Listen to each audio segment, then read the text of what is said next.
are about to show me shadows of the things that have not happened, but will happen in the time before us. Is that not so, Spirit?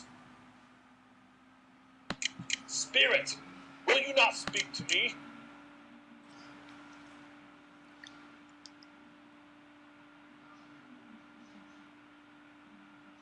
Very well. The night is passing fast. Lead on, Spirit.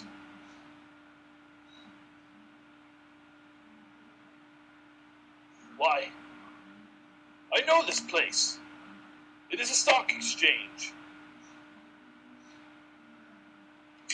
When did he die? Last night, I believe. Why? What was the matter with him? Oh, God knows. What has he done with his money? I haven't heard. Left it with his company, perhaps. Well, it's likely to be a cheap funeral. I don't know anybody who would go to it. Suppose we make up a party and volunteer. I don't mind going if a lunch is provided, but I must be fed, for all the trouble it's worth. Well, it matters little to me either way, but I'll offer to go. Well, off to business. Goodbye. Spirit, what is this? Why am I seeing this?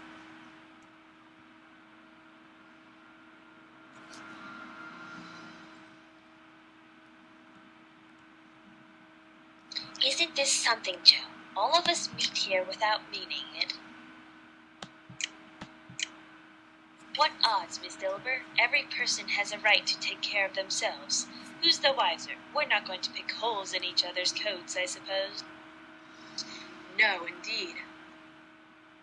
If he wanted to keep him after he was dead, why wasn't he more natural in his lifetime? If he had been somebody to look after him when he was struck with death. It's the truest word that ever was spoken, Mrs. Oliver. Now open up that bundle, old Joe, and let me know its value. We know pretty well that we are helping ourselves, I believe. It's no sin to see what's one's livelihood.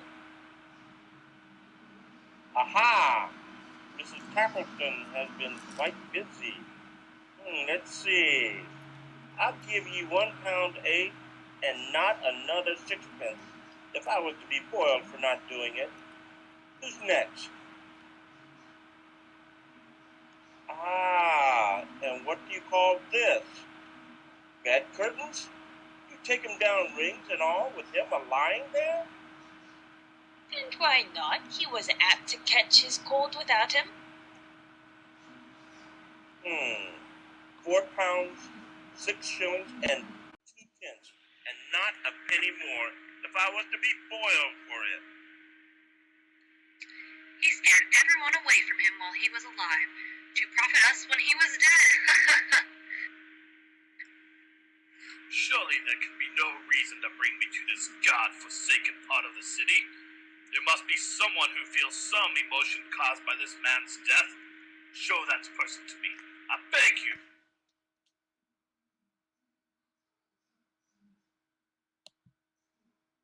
Then, whenever you welcome a little child, you welcome me.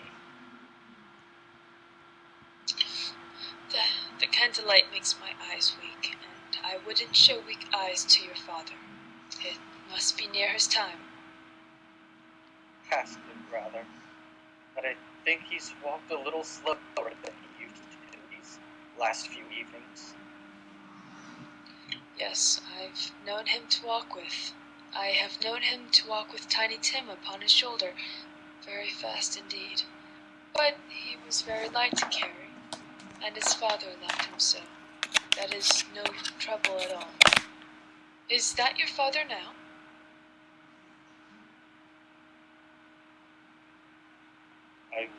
I went by there today, is why I'm late. I promised him that I would walk there every Sunday. And guess who I saw today? Fred Hollowell. He saw that I was a little down and, well, I was not afraid to tell him. And this is what he said to me. I am heartily sorry, Mr. Fletcher. Heartily sorry. He even gave me this card. But it's not for the sake of anything he might have been able to do for us that I am thankful. It really seems as if he had known our Tiny Tim. And I've got good news for you, Peter. Mr. Howard told me that he was able to secure an apprenticeship for you. You'll begin at 8 shillings a week.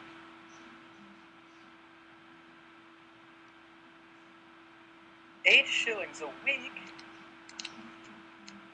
But however and whenever we're parted from one another, I'm sure none of us will ever forget poor Tiny Tim, shall we? No, never, Father. And I know as well, my dear, that when we remember how patient and mild he was, we shall not quarrel among ourselves and forget our little Tim in doing it.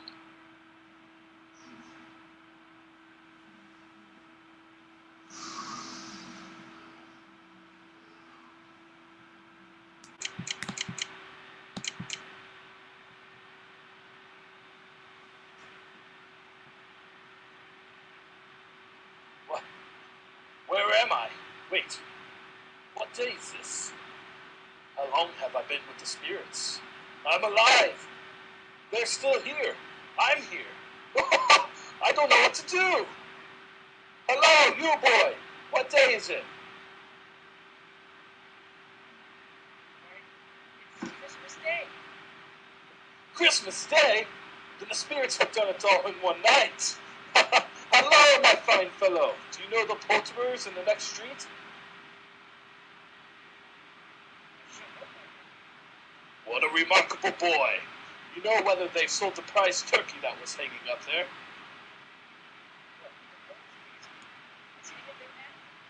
It is? Why, then you must go and buy it now!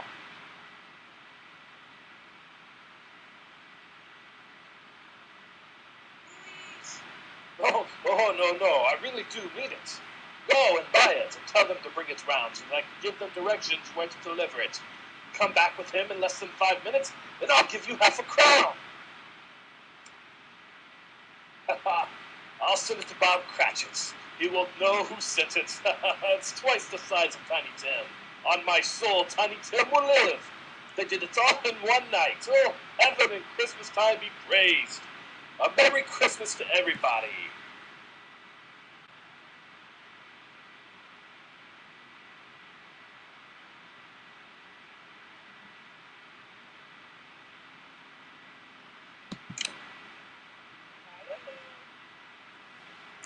Ah, here's the turkey. Hello. It's twice the size of you, my lad. Merry Christmas, my fine fellow. Merry Christmas, sir. Why, it's impossible to carry that to Camden Town. You must have a cab, sir. Camden Town, sir. Yes, deliver it immediately to the home of Bob Cratchit and family in Camden Town. And here is the money for the turkey and for the delivery. Thank you, sir. And here's a tip for you, sir. Thank you, sir. And here is a half-crown for you, my boy. Well deserved. And a very Merry Christmas.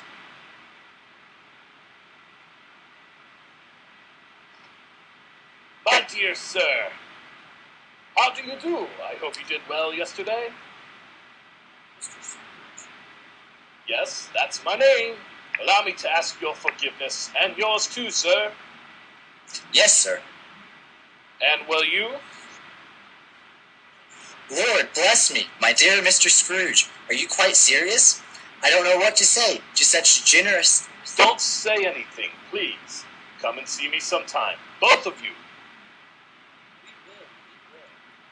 Thank ye, bless you both, and a Merry Christmas.